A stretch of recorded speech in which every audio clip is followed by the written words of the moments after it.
Both sides of the conversation, uplifting the people, changing the narrative. You talk about changing the narrative, that's what we do. What's up, everybody? John Henry, both sides of the conversation. Today is Father's Day. We are in community. Black people all over Market Street, all over the city.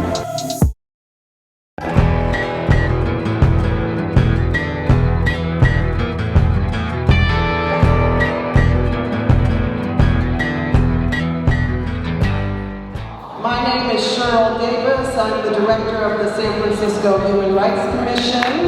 So I want to start off by saying, again, thank you all for being here. We need to have a racial reckoning. We need to invest in Black people. We need to make a financial commitment. The city and county of San Francisco, under the leadership of Mayor London Breed and at that time President of the Board of Supervisors, Siobhan Walton, put their money, put the city's money, put the investments where the talk was, and actually delivered on the promises that have been made, not just in the last 3 years, but I would say since 40 acres and a mule, right? And that is no small task to do. And if we are honest, and I think Supervisor Walton said this the other day, Dreamkeeper Initiative has been under a level of scrutiny that I don't know, I will say personally, that I don't think has happened to other initiatives and programs that have run out of the city and county of San Francisco. And in so doing, the pressure on Mayor Breed and Supervisor Walton to justify doing a program that is morally and ethically right became a, you are only looking out for Black people, which, let's be very clear, the Dreamkeeper Initiative has some intentionality, but it is not exclusively Black people. So everything that will be shared here has benefited more than just Black folks, financially and in terms of social justice and opportunities that have happened. So I want you to know that. But all of these departments meet every month. They go over data, they talk about what they're doing. What you will see tonight in terms of a shared vision is something that has been consistent from the beginning. So I want to thank the departments, I want to thank the staff, but I also want to thank the community that showed up, because community is critical to holding us accountable. So thank you all for doing this. So I could go on and on, but I want to bring up Supervisor Walton. There are a couple things I want to make sure that folks do. When we started this initiative, we asked everybody for community input. The whole design was based on community.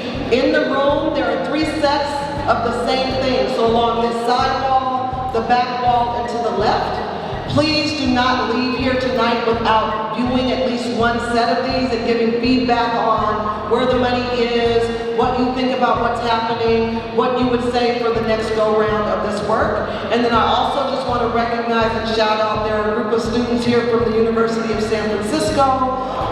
Yeah. They are working on special projects, and so again, before you leave, I would ask that you visit their spaces along the side over here to give them feedback and understanding around what you think about what they're doing. And I just want to say, I told some other folks this, I'm going to say it again because this is how I was raised. When I was growing up, my mother told me, I need you to be prepared for life, and I need you to be prepared for the reality that the world is not fair. And I need you to understand that when you show up in spaces, you sometimes are going to have to do twice as much or be twice as good to be accepted to even get half as much as somebody else. And I would argue that the Dreamkeeper Initiative has done a lot of work that we have not expected or asked of other programs to do, and they have received a lot of scrutiny, and I want to thank the departments for working with us and going through that. I want to give a huge shout out to Dr. Saida Leah Tutufu Birch for leading that work, and the whole Dreamkeeper Initiative staff that I can't remember everybody's name, but I want to call you out as a team and thank you. And to all the grantees who have gone through sunshine, who have gone through being flooded with emails and criticism for the work that you are doing, I just want to thank you all for doing that. And I want to thank Supervisor Walton again and Mayor Breed for their vision. And please give it up for Siobhan Walton. First of all, give it up for Dr. Davis.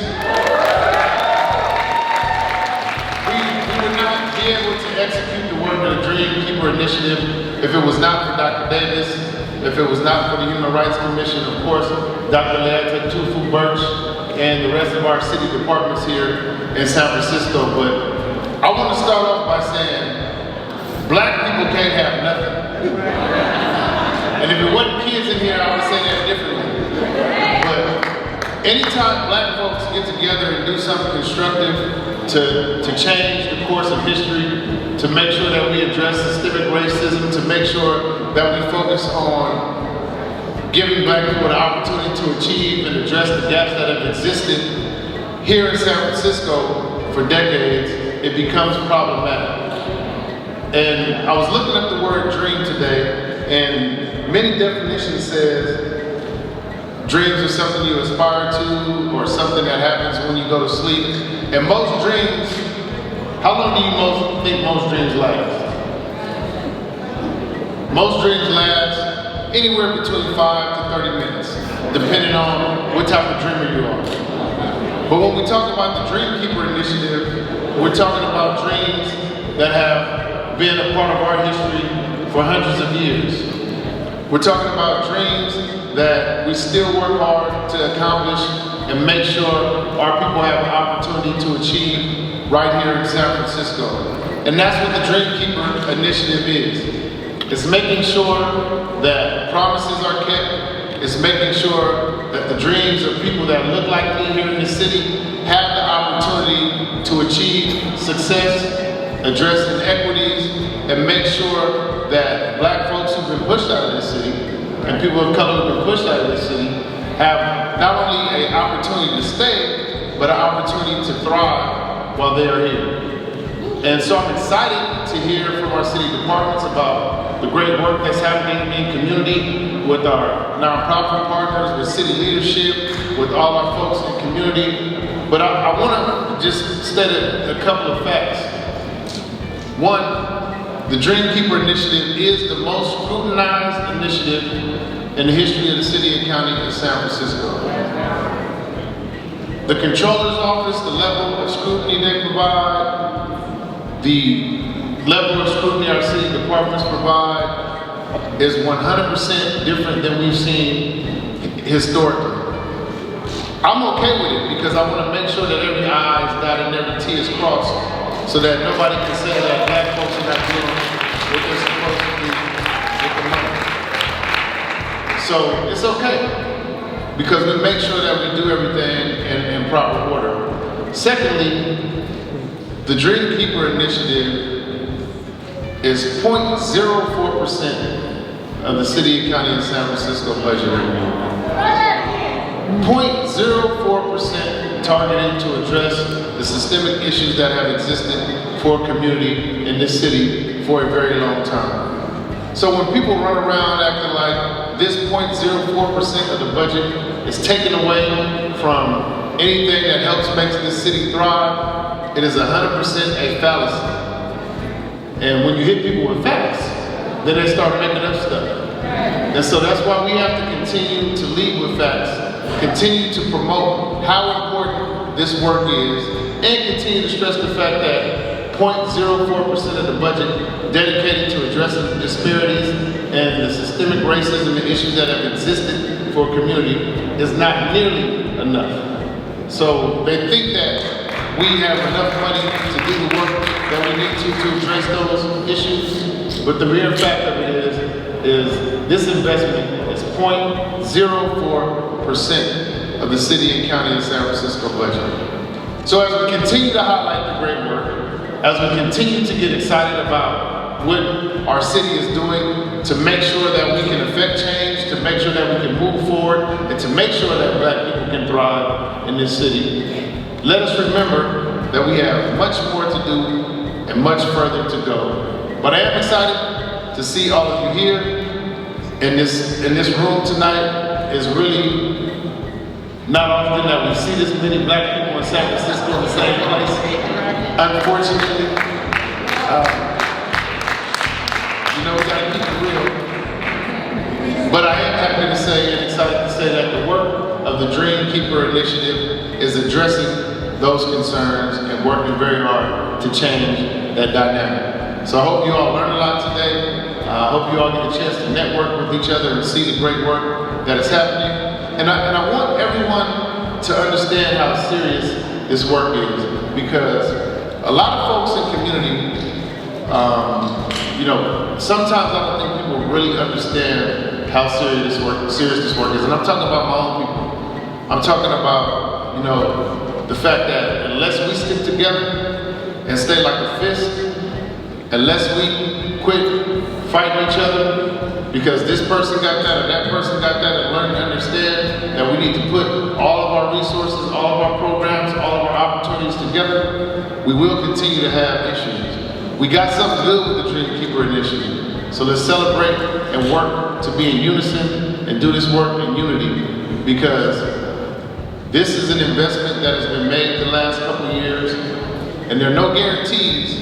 There are no guarantees that opportunities like this continue when certain leadership changes happen. So you must remember to do the work and make sure that every dollar, every penny is used to lead to a successful outcome for the community that we serve. Thank you. I almost said the D word, but man, I looked up, I didn't even see all y'all back there. Good evening. Oh, good evening. My name is Dr. Saida Tufu Birch, and I have the honor of serving as the director of the Dream Keeper Initiative with the San Francisco Human Rights Commission.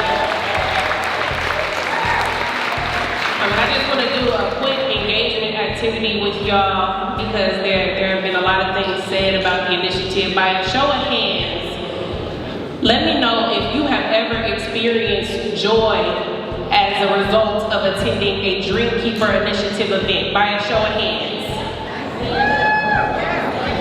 By a show of hands, let me see if you've ever benefited economically as a result of DKI, whether that's get a grant, start a business, get a home loan.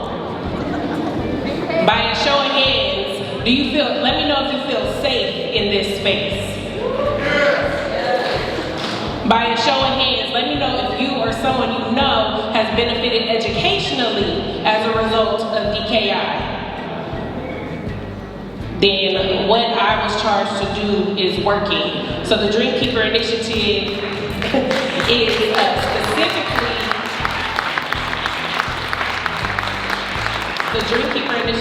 specifically in place so Black San Franciscans can experience joy and feelings of safety, can advance educationally and economically, and can feel holistically healthy and thrive in this city. Now, for those of you who know me, know that I am unapologetically Black and Samoan, but in this role, I am charged with making sure that Black folks can thrive here in San Francisco, can imagine a future here in San Francisco, and are here in the future in San Francisco. And I know that because unless Black folks experience liberation, then none of us will be free. And so what you're going to experience today or see today are presentations from our departmental partners. So I definitely want to thank the 12 departments who have administered Dream Keeper funding. I want to thank the Dream Keeper team at the Human Rights Commission. And if you work directly with the Dream Keeper Initiative as a part of the City and County of San Francisco, can you just raise your hand so we can acknowledge you? There are about 30 or so City and County staff, so thank you to Lila, Pearl, Stephanie, Becky, James, Chidima, who are directly at the HRC, thank you. And I just want to give a few instructions so that we can manage the Q&A. Each of you, when you registered or checked in, you should have received a note card. On that note card, you want to write your question. If you have a question for the departments, we want to get to as many questions as we can, but we're going to keep the presentations going so we can participate in the engagement activity. If you have a question for a department, we are asking that you write the department name on that note card, and whatever your question is, if they hold it up in the air, I will have team members who walk around and collect those questions, and we'll ask at different points of the presentations. The departments were asked to share their budget information for DKI, their programmatic investments, like the grants that they make, and then what their impact was over the last 3 years. And so in this order, you're going to hear first from the Office of Economic and Workforce Development, and then the Mayor's Office of Housing and Community Development, and then I will be back to share more about what the HRC is doing by way of our investments. Thank you. Hi everyone, I'm Sarah Dennis Phillips with the Office of Economic and Workforce Development. I'm humbled to follow in the leadership of Supervisor Walton, of Dr. Davis, and of Dr. Tsai. And I'm here to represent really the great work of an amazing team at OEWD who works on our Dream Keeper initiative and furthers all of the work that is the reason we're here today. OEWD's mission is to create a thriving and resilient economy where barriers to opportunity are removed and prosperity is shared by all. The Dream Keeper initiative is core to that mission of shared prosperity. And since it launched in 2021, it has allowed OEWD to expand its impact on San Francisco's Black residents. We're energized to partner with the Human Rights Commission in administrating Dream Keeper initiative funding and investing directly in San Francisco's Black communities. All right, so OEWD receives over $20 million annually to put back out into Dream Keeper initiative investment. That work falls in two key divisions of OEWD. Our Workforce Development Division, led by Jeanette Howell, who is here with us tonight, and Chad Houston, trains and connects San Franciscans to sustainable jobs with growth opportunities. DKI funding of over $11.7 million has allowed OEWD to invest directly into African American communities through the Arts, Education, and Career Pathways initiative that we have underway. We've got art programs that support both the individual artist and the community. We have our Community Research Institute, which is a partnership with the University of San Francisco, City College, and Collective Impact. We have a number of educational pathways to careers that are offering both stability and advancement, and our workforce team also provides worker training in growing industries. The other division where most of a heavy lift of this work falls is our Community Economic Development Division, or CED, which is led by Dion Ponce-de-Leon, who's also here with us tonight. CED provides programming that spans economic mobility, education, enrichment, and career development. They have annually over $8.7 million, and that funding supports small business support and stabilization, resource hubs out in our communities, neighborhood events, and then direct capital for businesses. And beyond this DKI funding of over $20 million that you see on this slide, our office, OEWD, invests over another $11 million annually to support economic and workforce development programs in the San Francisco Black community. We're doing that either through programs that prioritize Black residents or services performed by Black-led organizations who serve the Black community.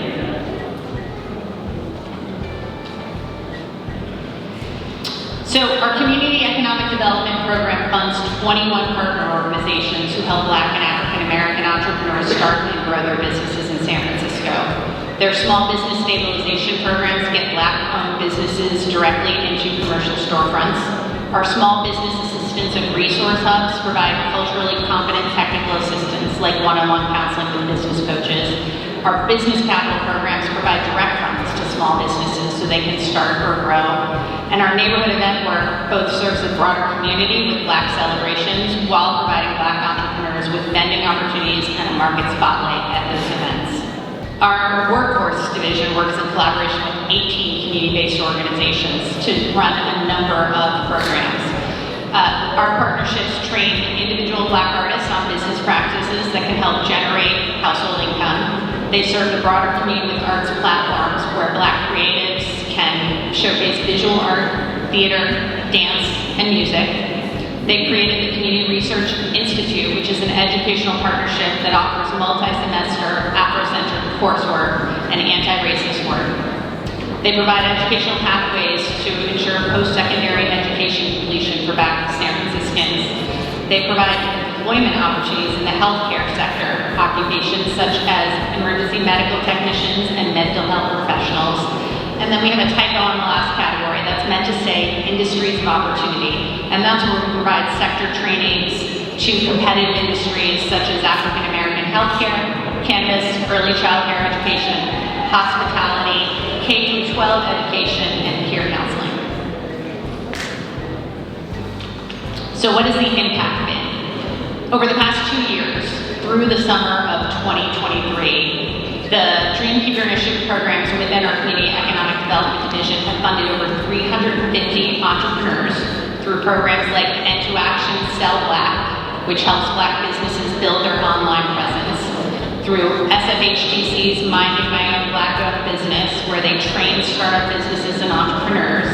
And we've also supported direct payments to trainees and students through the Tax and Treasury Department to ensure that community members can pursue their entrepreneurial and career aspirations without barriers. We've also funded over 200 DKI events, like a senior moment that just happened last month, to elevate Black culture, attract people to historic Black neighborhoods, and provide a venue for Black entrepreneurs. And we've helped secure or extend 51 leases in storefronts to ensure and grow the physical presence of Black-owned business, with beneficiaries like What's the Scoop Ice Cream Shop, Gumbo Social, and the numerous entrepreneurs selling it in the Black in the Fillmore.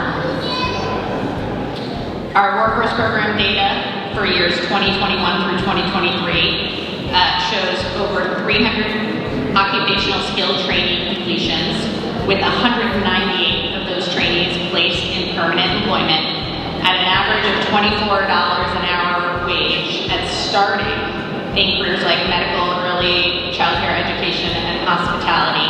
And over 640 individuals have completed a program in the arts, education, and enrichment programs. So here's where I say thank you. As a new addition to the city family, I'm here in humility, indebted to our partners in the Human Rights Commission, our CEOs who carry so much of this weight out to the community, and the Black communities that we're learning from every day. I'm also honored to be joined by our DKI OEWD team. Tonight, here with us, we have Jerry Trotter, who did so much of the work pulling this presentation together.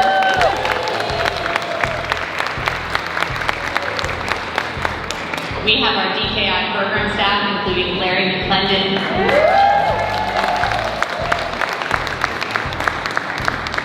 Evan Glenn,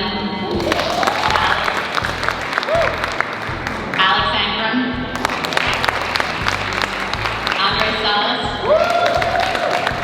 and Renata Jenkins, all in our Community Economic Development Division. We also have Adrian Owens, Carmen Towler, Ren Floyd Rodriguez, and Brent Lau, here with us for our workforce division. And then, of course, our directors, Jeananne Howell and Chad Houston at the workforce division, and Deanna Video with Community Economic Development. Thank you.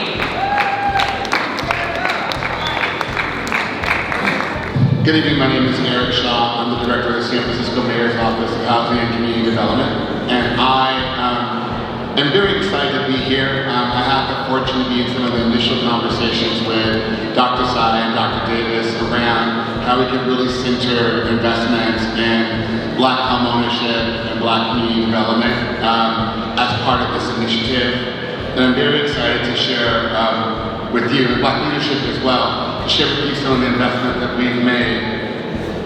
We centered our commitments in a number of areas. I know that we are very tech savvy here, but the big things were that we were staffing and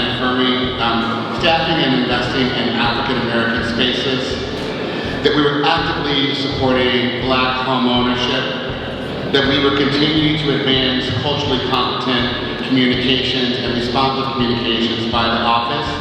And then in addition to that, to building an ecosystem of Black developers working within San Francisco to help us build the more than 12,000 units of affordable housing that we have within our pipeline. I'm proud to say that MoCD made an initial $500,000 investment in program development, and to date has expended $24,698,205 in supporting two critical programs. The first of which is considered now a national model, is the DK Down Payment Assistance Program, known as DK DOUP, of which $24,427,500 have been expended, along with an investment of $300,000 to support a community partner building capacity around counseling, pre-counseling, and post-purchase counseling, and providing direct support as part of this initiative. In addition to that, we have the Senior Home Rehabilitation Program with $825,000, which also includes an investment with a group called Rebuilding Together that is providing the construction management and support for our seniors as they get resources to rehabilitate their houses. Now, I'm really excited about this number here, and I want to thank once again Dr. Tsai and Director Davis on this number. Today, we have created 39 new Black homeowners in San Francisco. In the previous years before we did this program, we were averaging 1 a year, and now I believe we're up to 10 a year right now. So this is a really amazing space. In addition to that, we have another 100 that have been engaged within our pipeline there to get the resources and training needed to go and purchase a house. And since we've heard once again that once you buy a house, you still need some support, it's a really big purchase. We continue to work with those that bought the homes and with other partners, including real estate agents and mortgage brokers, to make sure folks are minding the P's, minding the Q's at a systemic level and at the tenant level. And in addition to that, we're continuing to work right now with 3 senior home repairs being completed and 10 more undergoing rehab with 4 currently under review. We call that program Roots, Ramps, and Routers. We ensure that we are making buildings accessible, fixing major spaces, and then also adding, in addition to that, also accessibility, major repairs, and then also doing estate planning to make sure folks can pass on the asset. In addition to that, we've been able to secure other, In addition to that, we were able to get resources with the San Francisco Foundation, $200,000 to start a program for Black and Brown developers to do work within San Francisco. And I'm proud to say that we have a commitment from ULI for that to be a permanent program that's now a national model. And in addition to this is actually a really big deal. We have now provided financing for a project at 3300 Mission, which is our first all-Black principal development team within San Francisco. With Cardinal Heights, Tabernacle CDC, and Mitchellville Associates. I want to thank the leadership of Director Davis once again on this one, and some of you guys may have heard of this. My team, working with HRC, was able to issue a solicitation and identify an operator for the Fillmore Heritage Center. With the hope now that we will have the lease in place by next year, by March of next year, and begin programming and having operations within the upcoming years from there. We've also been able to support cultural preservation plans for the African American Arts and Cultural District and the Transitive Cultural District.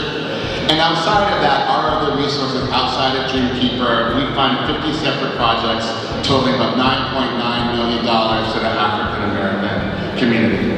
And so with that, we're leveraging our resources, we're seeing some goals, we're going to continue that work, and I want to thank you all for your leadership and participation. And with that, I'm turning back to Director Tsai.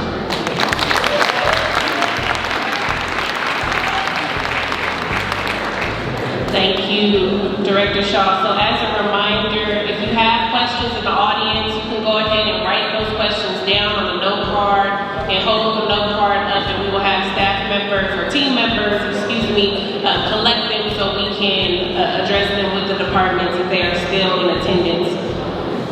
So I am bringing before you information from the Human Rights Commission. In addition to being the lead department for the Dreamkeeper Initiative and the facilitating department, we also are a grant-making entity for the initiative.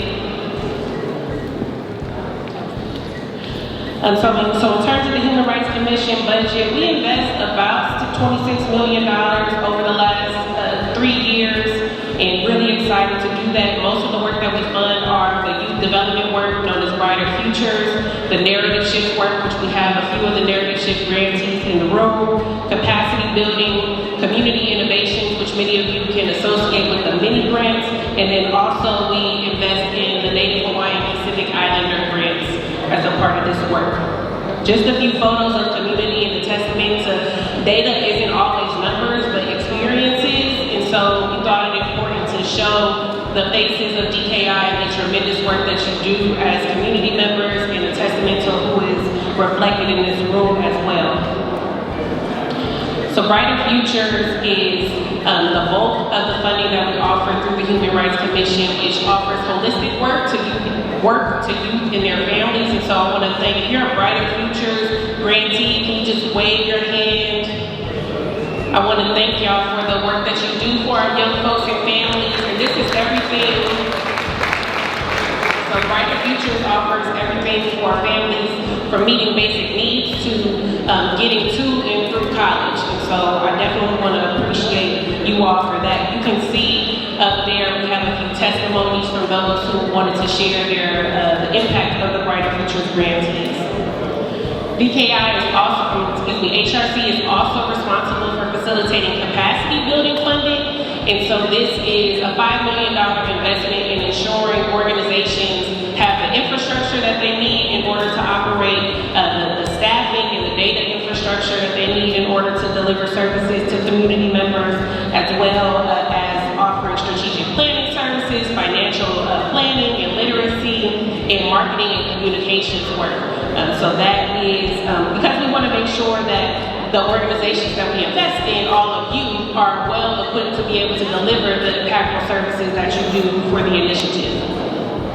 As it relates to community innovations, this is a word cloud. So the community innovations work is facilitated by two organizations primarily, which is Collective Impact and Homeless Children's Network, which I want to thank both of those entities, Dr. April Silas at Homeless Children's Network and her team, and Director James Pengola at Collective Impact and his team.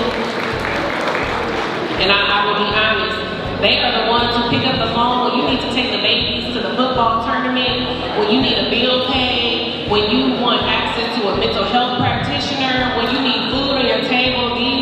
They work tirelessly to answer the call to get money directly from organizations to the hands of communities. And so these mini grants have been so impactful, and that is what's represented in this word cloud. You can see that the largest word is food, which means that these mini grants are being used to meet basic needs, so that community can have access to meals. In addition, the community, and as it relates to community engagement, one of the things that I was charged with and that we wanted to remain committed to is that as a government entity, we know the harm that government has caused to our community. And so Director Davis was very affirmative in saying, with the Dreamkeeper Initiative, we need to remain accountable.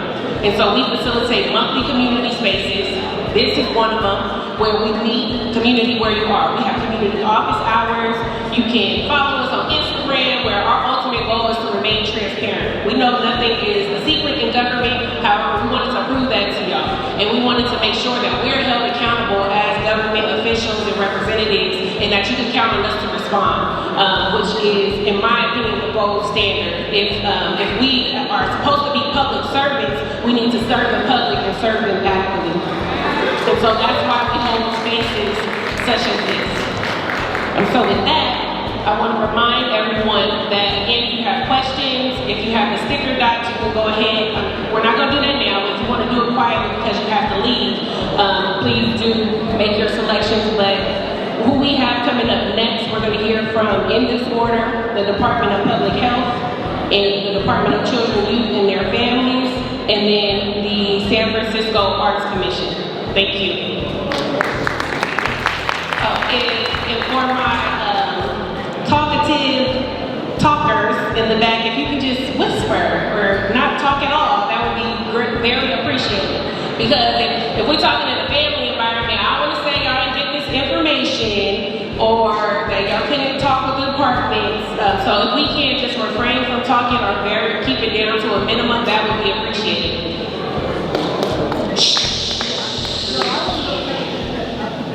I told you to say shush. I also just want to, the main reason why I want folks to be attentive, and because Dr. Sy just said, I want to recognize and acknowledge, like, the director of the Mayor's Office of Housing and Community Development is here himself. The director of the Office of Economic and Workforce Development is here herself.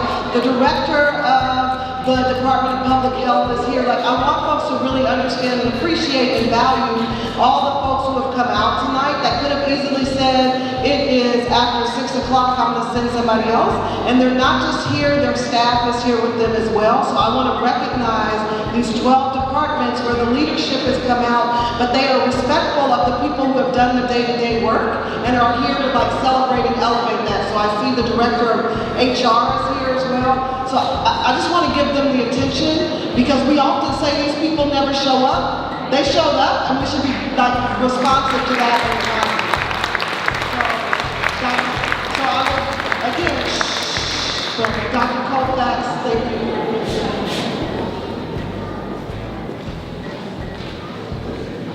Thank you, Dr. Davis and Dr. Sy. Good evening, everybody. It's great to be here. And I wanted to thank Mayor Bree and Supervisor Walton for making this program a reality, and Director Davis and Dr. Sy for making sure that this actually happened. Because as we all know in city bureaucracy, there's a lot of good ideas, and a lot of those good ideas do not actually happen, or there's a plan that goes sits on the shelf.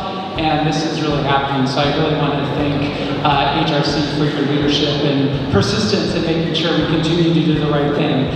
I also wanted to acknowledge our Deputy Director of Public Health, Dr. Naveen Baba, and our Director of the Office of Health Equity and the Health Department, Tracy Burris, who are here tonight. And also acknowledge other members of the health team who are doing a lot of work, including Paula Jones or Veronica Shepard, who sit in our population health division. So the vision that San Francisco Department of Public Health has is to make San Francisco the healthiest place on earth. And we are not going to be able to do that until we succeed in addressing the health and wellness of Black African Americans in a more intentful, more measured, and in a more authentic way. And I really am so happy that the Dream Keepers Initiative work is helping us further that goal. So you can see on this, next slide. Do I do this? The green button, okay. Let me see. There we go. All right. So you can see on this slide the DPI funding allocated to the health department approximately $15.5 million each year from 2021 through 23-24. The other thing that I did want to point out that is not shown on this slide is that within the health department, there are approximately $80 million a year that go directly to, additional $80 million a year that go directly to Black-led organizations. And then that also, we serve many Black African American patients, clients, depending on where the services are provided, including our community health clinics at Zuckerberg San Francisco General and Laguna Honda Hospital. So this is an incredibly important part. This is incredibly important funding, and it's one part of the resources that we are dedicating. In terms of the DPI funding, about $43 million has been allocated, and we're planning an additional $5.7 million. In terms of the work that has been done that is supported within DPH, I'm not going to read all these on the right, on your left of the slide, but you can see there's a wide variety of different interventions that have been developed, different services provided. This again is after lots of consultation with community and with HRC to make sure that we are not just talking about the vision or the intent, but we're actually executing on the work. And you can see on the slide that we're providing different interventions, including addressing behavioral health needs, perinatal health and support, violence prevention interventions, and so forth. We have also work ordered much of the funding to other departments. This is because the vision and the alignment with what we were hearing and what HRC was hearing from community, those funds were better allocated to other departments. They are still related to health and wellness, and certainly, obviously, very much in keeping with the Dream Keeper initiative and priorities.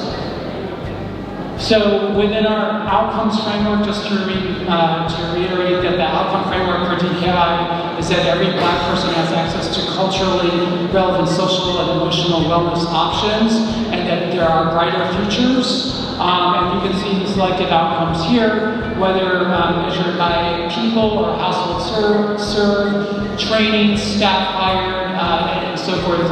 You can see a number of different interventions with the very specific outcomes, including addressing issues of food insecurity, addressing children and families who are experiencing homelessness, street violence prevention, and then very important behavioral health interventions. So this is just a selection of what we continue to do, and our evaluation of these programs is ongoing. So thank you very much for your attention. Look forward to continuing partnerships, and I hope I have not gone over time. Thank you.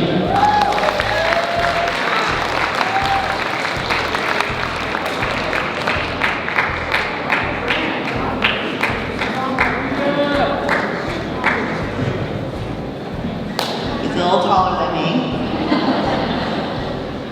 Good evening, everyone. My name is Maria Sue. I'm the director for the Department of Children, Youth, and Their Families. Thank you so much to Dr. Davis and Dr. Tsai, and of course Supervisor Walton and Mayor Reed for coming up with this vision, but then more importantly for making it happen.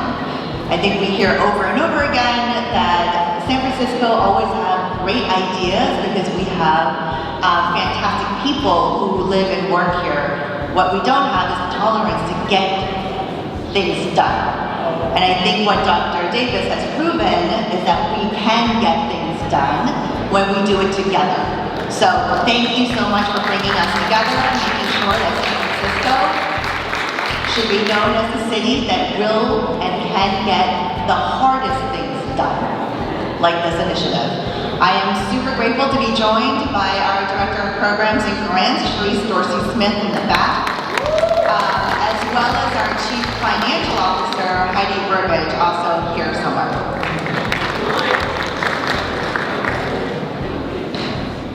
I'm going to keep going.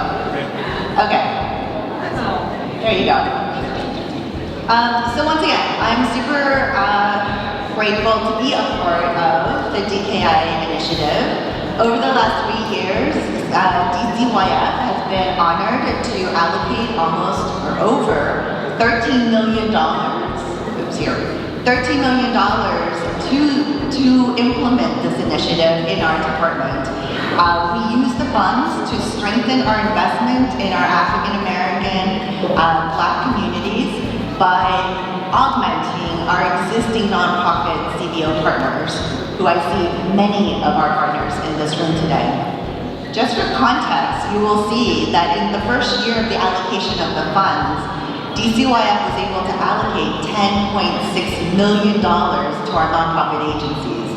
Of that amount, $7 million comes from DCYF, $3.6 million come from the DKI initiative. We are blending our dollars. We're making money expand and do more. Year 2, we did the same. We had $11.6 million total funding, $7 million from DCYF, $4.2 million from DKI.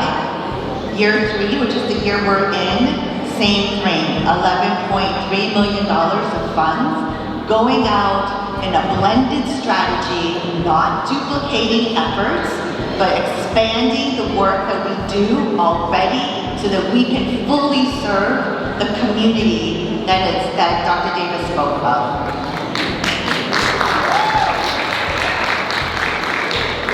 Not only that, but within our own department, we have allocated almost $9 million that is specifically targeted for our African American and Black communities. These dollars goes into areas like educational supports, family empowerment, and mentorship. I think as Dr. Kolpak said, the goal of the Department of Public Health is to ensure that everyone in the city is healthy. The goal of DCYF is to ensure that everyone in the city grows up and really engage in the success and the thriving economy of our department, of our city, sorry. You can see here the breakdown of those funds. These are all the agencies that our department partners with. And the way that we fund is to once again leverage what we currently allocate. What I do want to call your attention to is the diversity of funds. And I want to call attention to two things. One is the diversity of the funds, but then also the training component. I think Dr. Davis talked about how we need to ensure that all of our nonprofit agencies have the resources and the tools to be successful as a grant recipient within the city of San Francisco. So we partner with nonprofit consulting firms to provide training series to ensure that our CBOs have those resources. I want to call your attention to the Edutainment for Equity, which hosted a series of educating the Black child, as well as Flourish Agenda, that provided trainings that was focused on healing tools and methodologies that was focused on African American young people. And the CBOs that DCYF partnered with in this effort really focused around three core areas. One is to strengthen and enhance the Brighter Futures initiative that Dr. Tsai spoke of. The second is to support the education and enrichment programs and services that our young people need. That means that they go into our nonprofit agencies, they deepen the work within our nonprofit agencies, they go into our schools to make sure that our young people have all the resources they need to be successful. And then finally, we have those CBO partners that provide mini grants to other nonprofits as well as key leaders within the city. I know this is a very text-heavy slide. It's my last slide. I think, if anything, I just want to call your attention to the fact that we as a collective served and reached over 24,000 children, youth, young adults, and families in our city. We were able to do that because of you, because we were able to work together and make this effort possible. Thank you so much, and I look forward to any questions.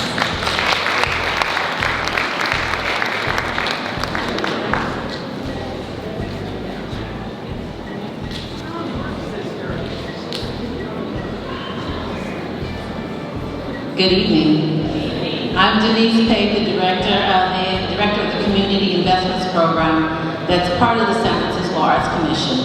And the DKI initiative is held by the Community Investments Program, and our job is grant making. So that's what we do, give money to artists. So it's also managed, this DKI cohort is managed by the program officer, Coco Duhan Kelly. She's here today. She does all the grant review panels, talks to the applicants, does the technical assistance, and I also want to acknowledge our Deputy Director of Programs, Lex Lifehide. She's here also today. So our grant making is done through an equity lens, and we also fund the cultural centers, the city-owned cultural centers. So our budget allocation, so far we've distributed $5.3 million. And we also have another round, a recent round, where we actually distributed a total of 3.1. We had some carry forward from the previous year. And our allocation is 2.1 million. Small number, but we made deep impact by serving 4 grantees. And instead of giving a lot of people little grants, we served them deeply. So we had 4 grantees, and our goals were to increase the number of cultural spaces by and for Black people, increase the number of Black artists and producers and creatives that contribute to San Francisco's arts and culture, and to provide stabilization to grow resources for organizations and artists. And though we have numbers only tell part of the stories. Testimonials are really important to us. There was one particular grantee, it's listed as one grantee, but he served 4 organizations. Idris Akamor of Cultural Odyssey, and he's here today. One of the main purposes of the money was to support Black theater in San Francisco. And Mr. Akamor is the director and co-founder, the founder of ATTAIN, which stands for African American Theater Alliance for Independence. And as part of that, he did re-granting most of the money to other organizations, 3 other organizations in addition to Cultural Odyssey. But also, he provided that mentorship that is helpful for those grantees that included grant making, reporting, and technical assistance. And I was just teasing him today saying that he gets a gold star because he turns stuff in on time and correctly. So he gets that paperwork together, and the program officer said we should get him a cake. So we really like that when people turn stuff in on time. And of course, he worked with his grantees to be able to do that. So here's his testimonial here. Talked about the impact that the funding had on him. These were the organizations that were served by the funding: the African American Cultural Center Complex, the African American Shakespeare Company, Cultural Odyssey, which was part of this ATTAIN, and San Francisco Bay Area Theater Company. Again, numbers tell part of the story. The best part is the testimonials. Margot Hall, who you also can see her as Mama Nancy on Blind Spotting on the Stars Network, but she's also the director of Lorraine Hansberry Theater. We have a testimonial from her about her.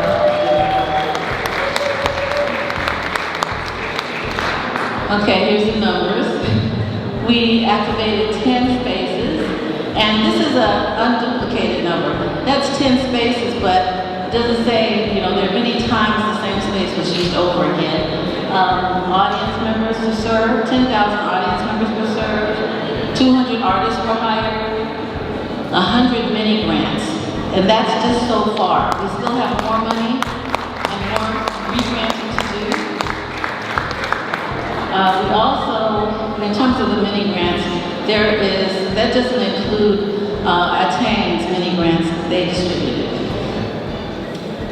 We have Rodney Jackson, who's the director of San Francisco Bay Area Theater Company. The company was co-founded by 2 local San Francisco artists. And I think I see Rodney back there.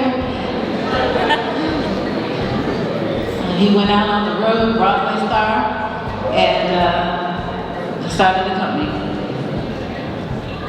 And then these are some of the other programs that we do where we work to outreach to the Black community.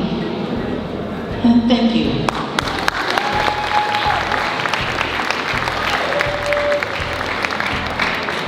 Thank you, Denise. Okay, so we are entering the home stretch. I just wanted to call out, because it didn't show up on the screen, but the Arts Commission has distributed a total of $425,000 in mini grants, because that did not show up. So we did receive a couple of questions from the audience, and I'm going to address the quick ones or the ones that have quick answers, and then we'll bring up the next set of departments. As it relates to DKI grants, and if they include Africans living in San Francisco, the answer is yes. DKI celebrates the diaspora, and so yes, you are eligible for funding. There is a question about where food is being served for youth over the winter break and when students can access these services. So if you are an organization that will be feeding our students over the winter break, can you raise your hand? So whoever asked that question can come visit you. I see Maika over here from the Heart, and I see somebody way in the back. They are feeding students over winter break, so you can speak to them about that. There was another couple of feedback about seniors and the services to seniors. I am pleased to share that we just closed a procurement that prioritized one of the service areas is specific to seniors in serving our elders. So several $1 million will be allocated to serving elders across the city.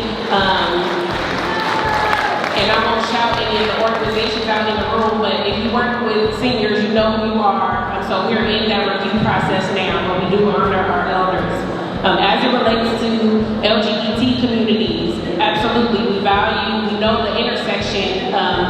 Black folks. And so there's actually a poster dedicated to the current investments that we make for the Black LGBT community. And so we want to hear your feedback. If this is an area that you want to prioritize, we honor that and we want to prioritize it as well. So go ahead and use your stickers to prioritize those funding investments, as well as to provide feedback on how we can do better to serve the community. And so with that, keep the questions coming in if you have them. We're collecting them. But the next set of departments we'll hear from in this order is the Department of Early Childhood, the Fire Department, and Adult Probation. And I am going to ask that we keep them to a few minutes, 5 minutes, and I'll be your timekeeper up here. Thank you. Welcome, Jenny.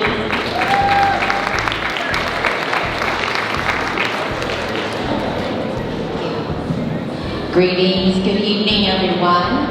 I am Jenny Lamb, the Director of Policy, Communications, and Strategic Partnerships at the San Francisco Department of Early Childhood. Director Mesquita sends her regrets. She's traveling on business out of the region. And it is a true privilege to stand before you today to highlight the department's funding investments in the Dream Keepers initiative. I want to thank Director Dr. Davis for her vision and Dr. Tsai for those early conversations when I served as the education advisor to Mayor Breed. And we were designing components to the Dream Keepers initiative, and to see it now from vision to reality is very exciting. I want to highlight that the Dream Keepers initiative is an endeavor that strongly aligns with the core values and vision of our department. At the heart of our mission lies a commitment to equity, inclusion, and racial justice.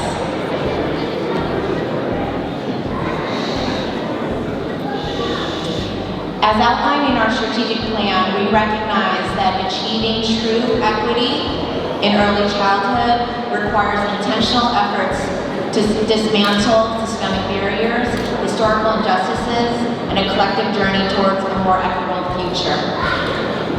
DC is thrilled to be a DKI partner along HRC, our city colleagues, and the community.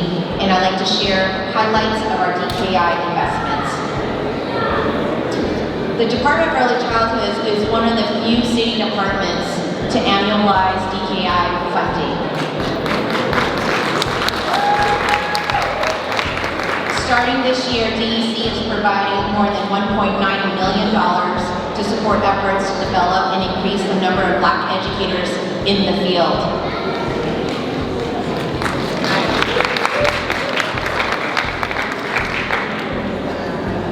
I'm going to highlight a few of our programmatic investments, and that we know from our strategic plan as well as going into community how critical it is to have our students taught by educators who have the lived experience and the cultural experience in order to support them in their childhood and their development. The pipeline for Black early educators. We have now graduated 120 participants, 3 cohorts, including this current year, which is a total of 63 graduates in the previous 2 cohorts. I want to acknowledge our grantees for making this work happen.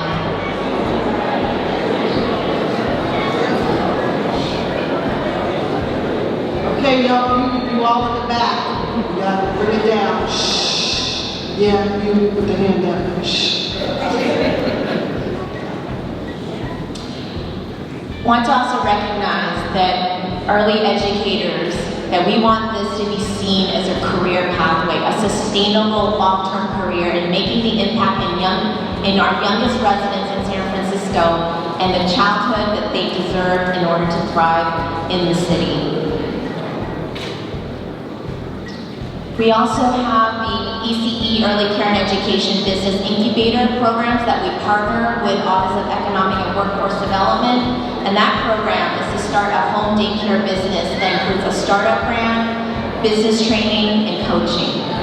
28 Dream Keepers participants registered for the emergency response planning for family and child care, and home office mini grants, as well as 12 hours of entrepreneurship training in order to be eligible to apply for the OEWD's business training grant. Next is the Black Early Educators Policy Council. And this council is made up of 22 community members who came together around over multiple years to really hone in on what are the policy recommendations that the city needs to consider in order to make the systemic changes for early educators serving Black students and families.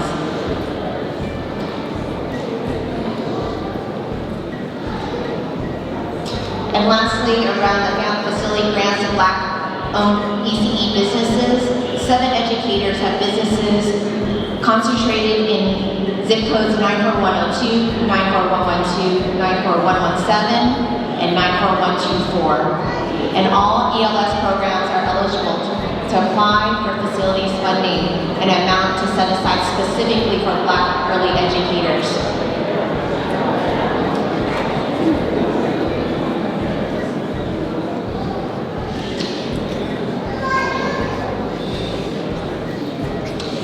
I want to close up with that the Department of Early Childhood is just getting started.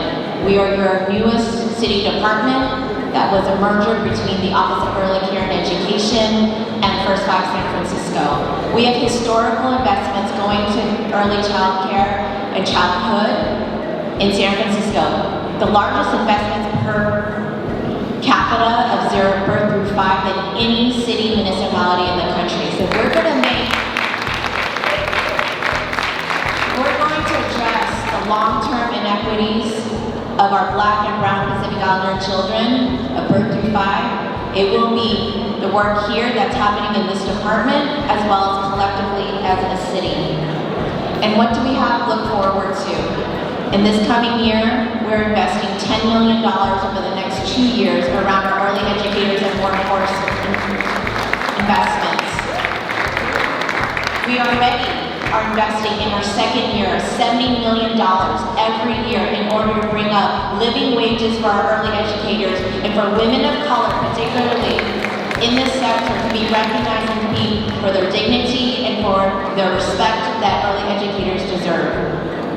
And we are also looking forward to partnering with HRC around growing capacity building for Black-led organizations. We're looking forward to those details in the coming year. So thank you so much and look forward to future partnerships and questions.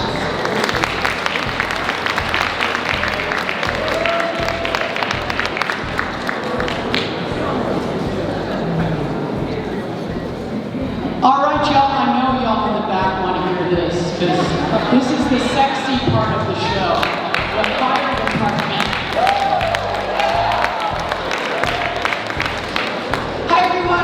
San Francisco Fire Chief Janine Nicholson, and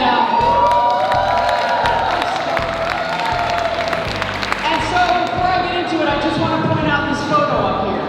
Not because I'm in it, but the man next to me, his name is Robert Demings. All the other young people are people we have hired through this DKI initiative. So that's just the front of the bucket. But Robert Demings was the president of the Black Firefighters Association in the 1980s, and he sued the fire department because it was about 99% white men. And so he's the reason that I became a firefighter. He opened that door for me, and so it's just important to pay it forward. And so that's what we've done with our program called City EMT. Thank you, Dr. Davis, for all your help with this and your partnership with this. So City EMT, what is it? It is a program for at-risk youth between the ages of 18 and 26. I know y'all are listening back there. I don't want to have to bring Dr. Davis up here to embarrass y'all. Because she will.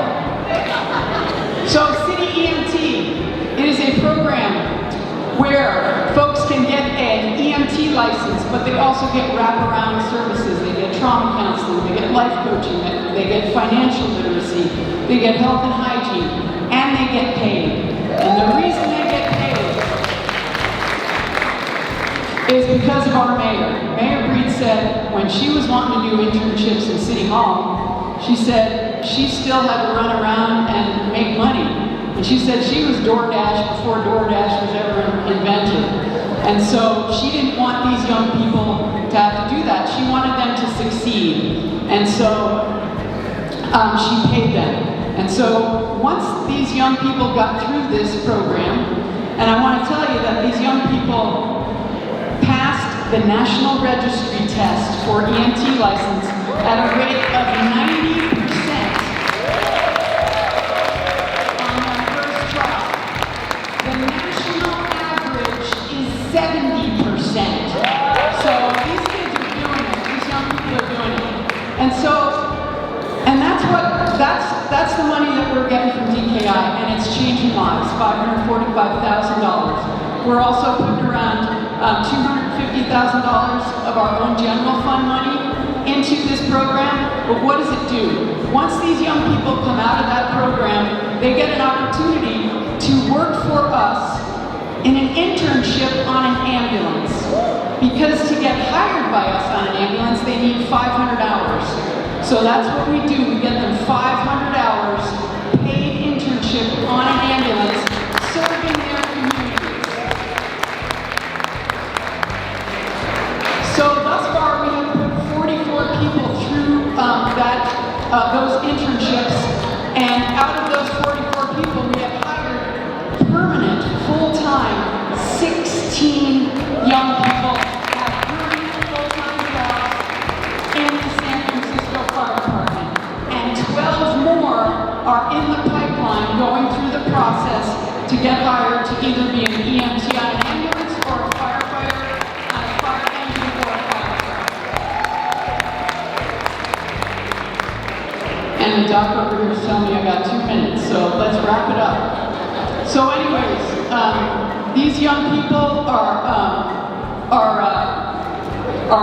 doing the work. They are representing their communities. And I remember when I came in, and for many years, there were not people that looked like these kids on our ambulances. And I thought that was really important to have.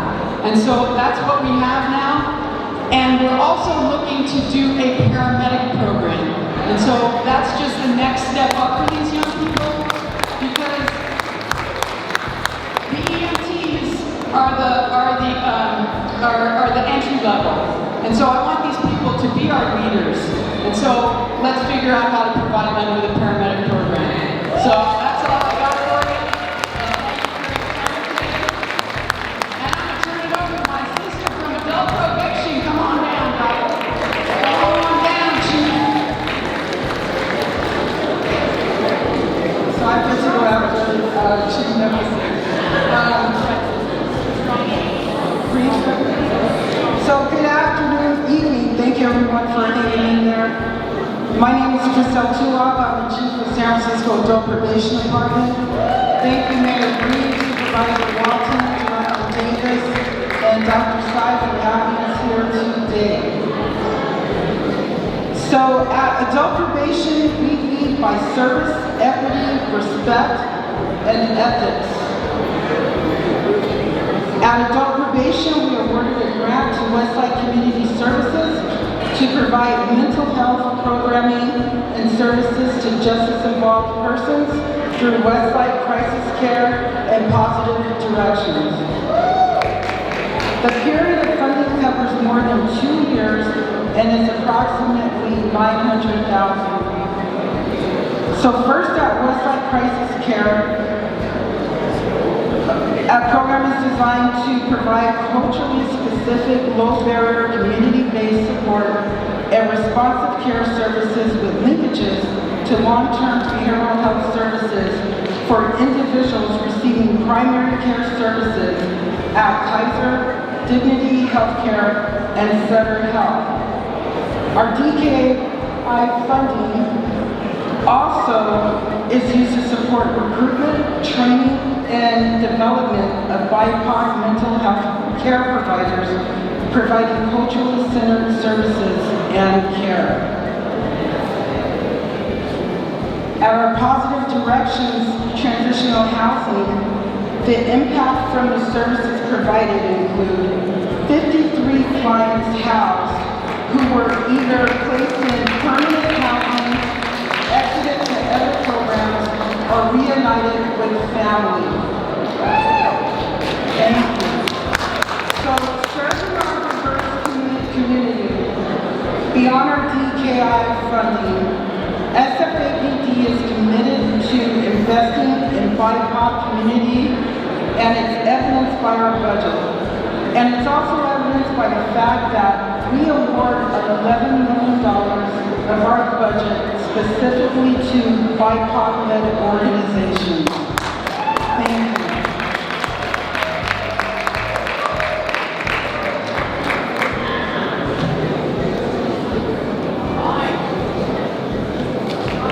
All right, so we are really in the home stretch. I just want to do a quick kind of attention getter, and I love our culture because we know it's in our culture to greet each other, right? And when we walk into a room and we see somebody we love, we just want to love on them. But the love has a magnifying effect and a multiplying effect. So when Uncle Corey or the folks in the back start talking and loving on each other, that spreads and then it creates an echo in this room. So I'm going to ask if we could just hold out just for a moment for these last 3 presentations from our departments who will come in this order: the District Attorney's Office, the Department of Human Resources, and then we are going to round it out with the Public Defender's Office. And then we're going to get into the engagement. I know our students at USF have been waiting patiently, and so we want to make sure that we show them love as well, because we are leading with love tonight. So Tiffany, come on up.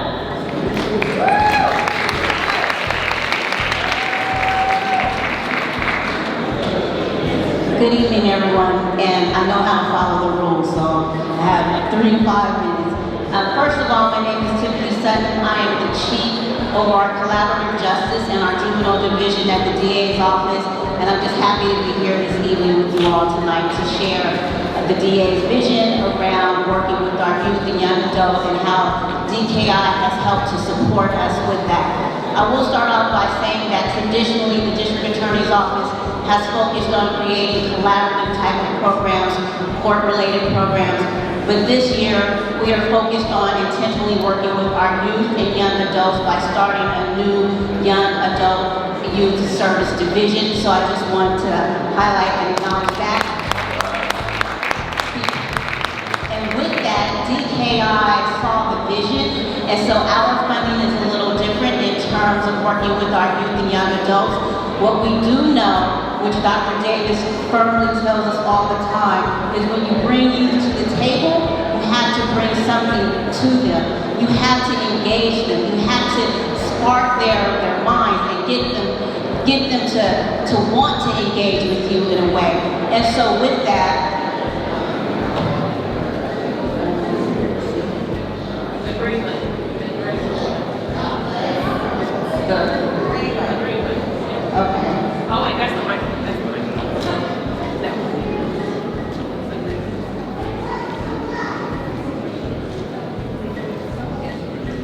So with that, we have decided that we've received $250,000 from DKI.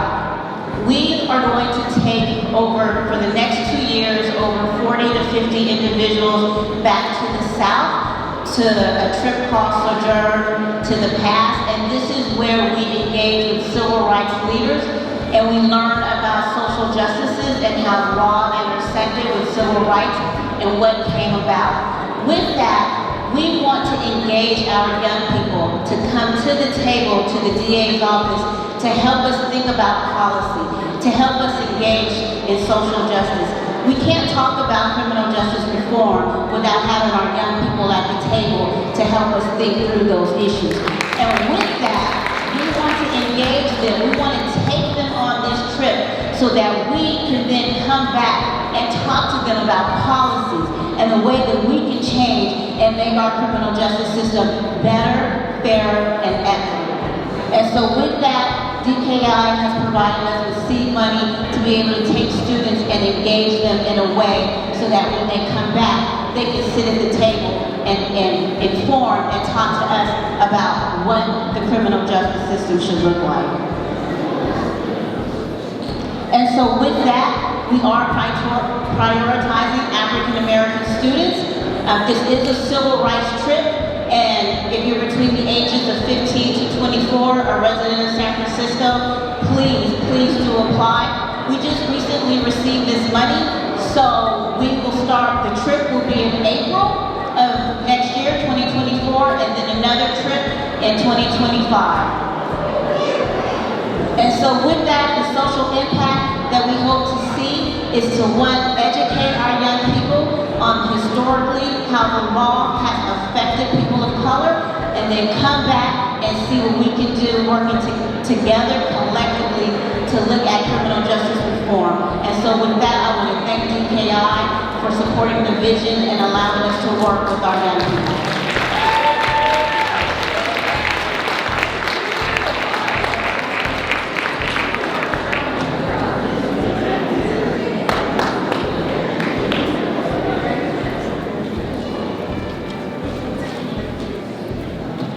Hello, everybody. Thank you for hanging in there.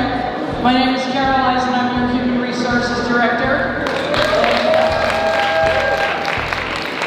I just want to thank the Human Rights Commission and Director Davis for her collaboration and partnership with our whole Department of Human Resources, helping us rethink what our future is going to be and how we're going to make it a more welcome place for everybody to come and work for the city and to consider a career here. And for Dr. Davis, for me personally, and for the leadership, and she, just so everybody in this room knows, she's had a wide-reaching impact on the executive leadership of the city just by providing her guidance and insight to many of us, including me. So I want to thank her for that. We had a simple job, and I think we've done it well, and we're going to keep doing it. We were given about $200,000 to hire Monique August, who's in the audience with us. Stand up, Monique, please. And Monique's job under the leadership of Portia Bunting here, many of you know her, recently promoted to our Assistant Director of Workforce Development, so we're very excited about that. Portia and Monique had the job of assisting our city departments in hiring 30 people to come and support the Dream Keepers initiative. I think many of you are in the room tonight. If you're here and you are one of our Dream Keepers who are city employees, please stand up. I know you're here. Come on, everybody. If you don't know already, please. We have Monique and Portia have helped to identify these employees, have provided training, mentoring, career development support, and have generally led the effort. If you don't see them, you're not going to see the big dollars on the streets, but within city government, in order for us to be able to realize something as ambitious as the Dream Keepers, we need a committed cadre of employees, and we've developed that, so we're really happy about our work. I do want to acknowledge Julia Ma, Director of Workforce Development, who is still here, who is the great child within our organization, Willett Tikvania, many of you know him. We have a very committed staff to the work, and we have another slide up there.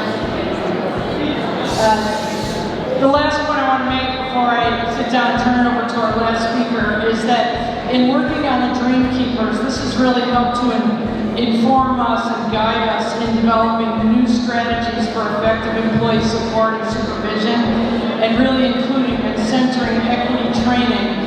We're planning to launch a new initiative in January of this year, resulting from our experiences with Dream Keepers. So we want to thank Dream Keepers for really providing guidance that's going to impact all of city employment, and to hopefully many of you who might be interested in being our future workforce. So thank you for the support. And we'll turn it over to our next speaker.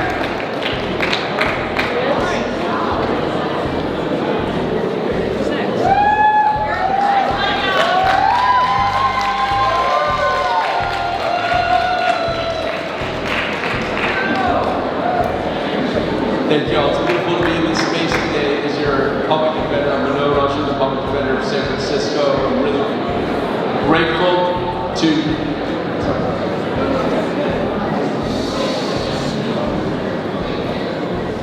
It's really difficult to be the last person up. So one last time,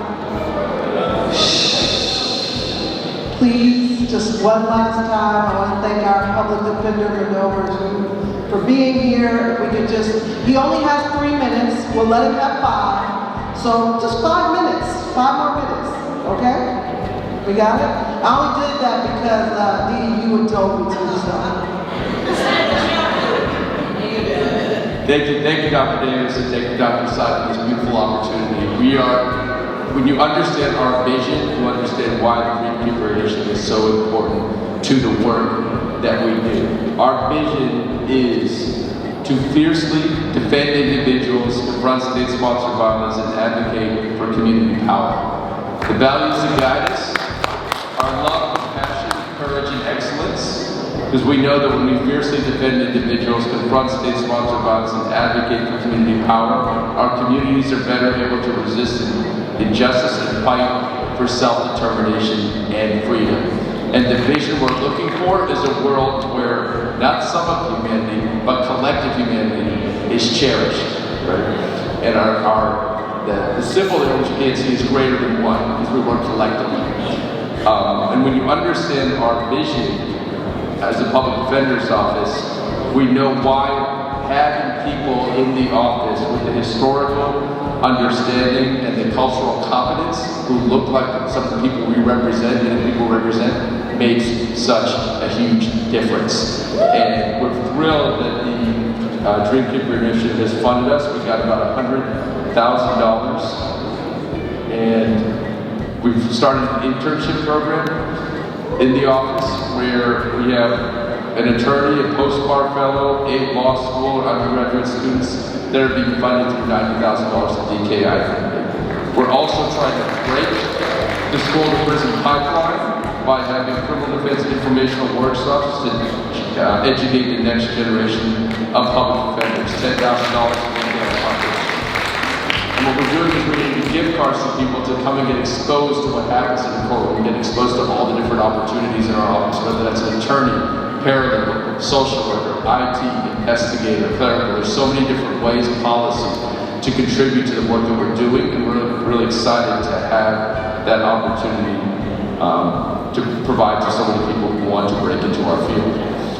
Just as an example of some of the wonderful DKI fellows that we've seen, Isabella, right here in the middle, has started the Daring Defender series. If you go to YouTube and Google Daring Defender series, she started a podcast where I'm interviewing different people in the field to talk to, so people can understand all the different things that a public defender's office can do, because we're really trying to break the mold for what a public defender's office can accomplish.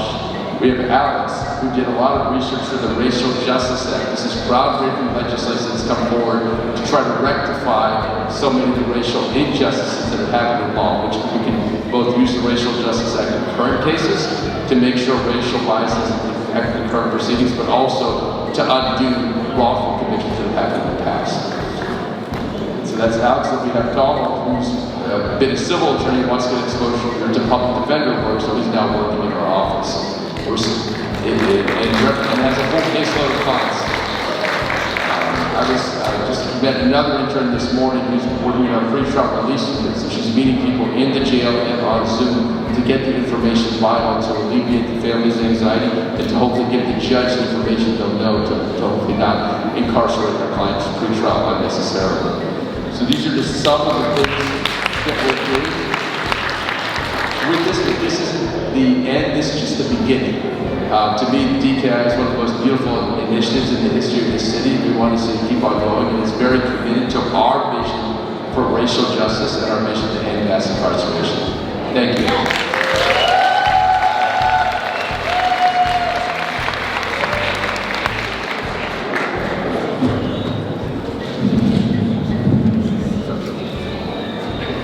And I've listened across my amazing chief of staff here, who used to be the executive director of the Be Magic program, but is now my chief of staff here. So we still have some more internships available, so reach out to her if you know someone an undergrad or a law student or a recent graduate who's interested in one of the internships. Thank you. I want to thank all of the departmental partners who stayed, are still here to answer questions. And I also want to address just a series of questions that came from the students at USF. Absolutely, there is a role for you. We didn't put it up here, but if you have further questions or feedback, you can email dreamkeepersf@sfgov.org. There's a person behind that email. I see all of the emails and we respond. You can also meet me in community. Me and the team members in community, we hold monthly office hours and we change neighborhoods because we know Black folks are all throughout San Francisco. We're not only in Hunts Point and we're not only in Fillmore.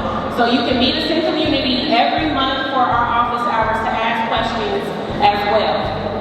And then lastly, before I provide instructions, I do want to properly thank the team at HRC. So Prel Gilton, James Lockhart, Lila Vega, Stephanie Garcia, Shilla Omanale, and Becky Lagocha who keep me grounded and are in the day-to-day and help to coordinate this. I also want to thank Davies and Zabadia from the HRC, as well as Jessica Campos who helped to organize this event.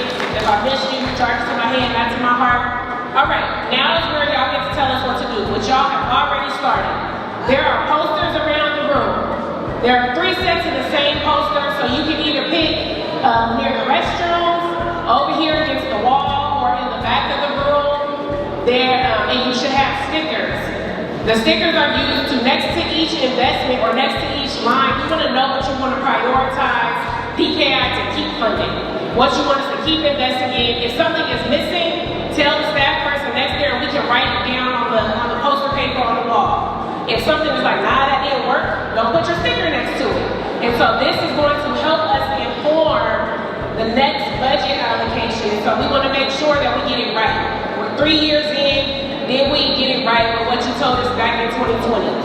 And then also, I think if you have any questions or feedback, you can just write those directly on the paper. And then the last thing, I want to make sure, so our USF students who stay, they are doing their capstone projects. They'll be along this side on the bar. We want you to hear what they've been working on. These are young, brilliant minds.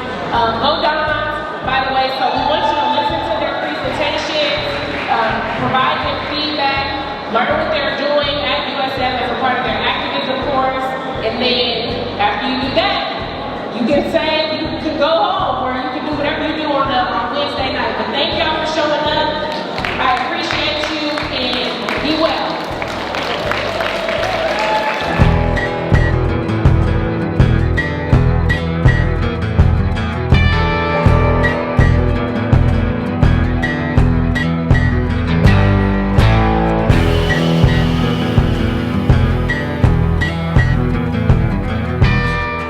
Another person blessed, that's what we do, continue to bless the people.